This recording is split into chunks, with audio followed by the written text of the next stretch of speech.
Hello and welcome to Nintendo Nightly, your Monday through Friday source for everything Nintendo.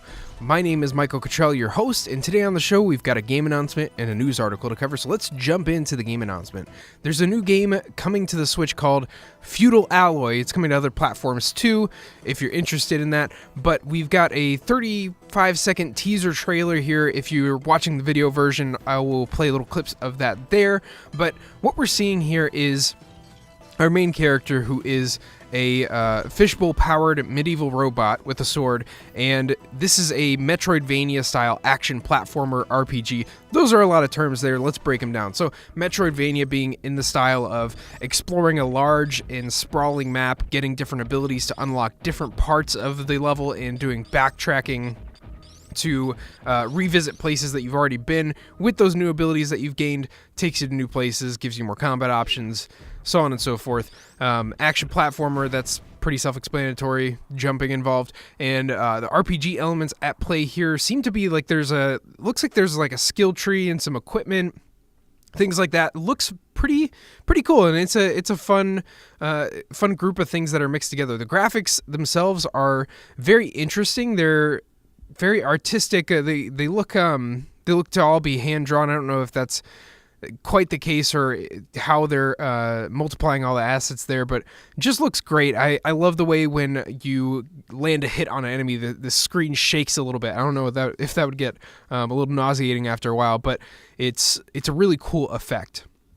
I love the theme. I love how wacky it is that this is a robot with a fishbowl on its head, and I miss games that are just able to be silly and weird and unique. It feels like everything has to be so serious these days. So definitely appreciate a little bit of levity here. So we don't have any sort of release date yet, which is good. Don't commit to something that you can't hit, and tell us, when it'll be ready, when it is actually ready. So I'll be looking forward to this. I'll give you any updates that come along on the game, and then when it finally comes out, let's dive in and see what we think of it.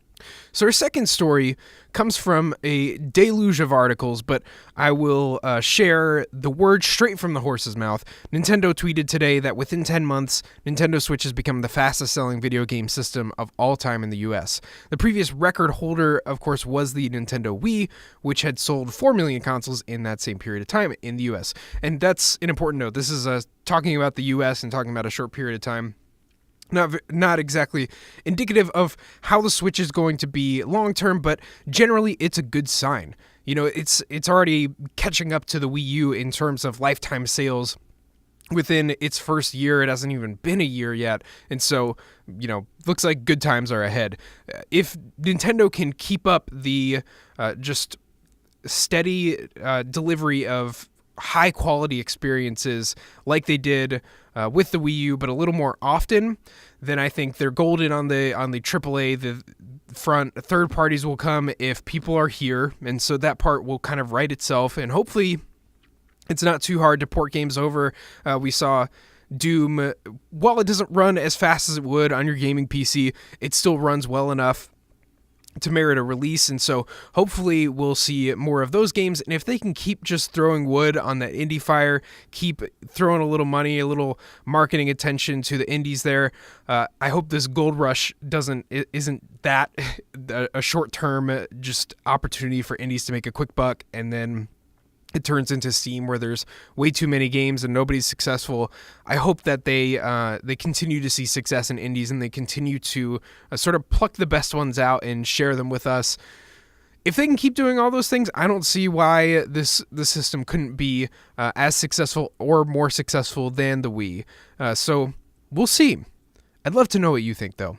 Do you think the Switch is just a fad that's going to fizzle out as soon as PlayStation and Xbox come out with their next generation hardware, leaving the Switch feeling very antiquated by then?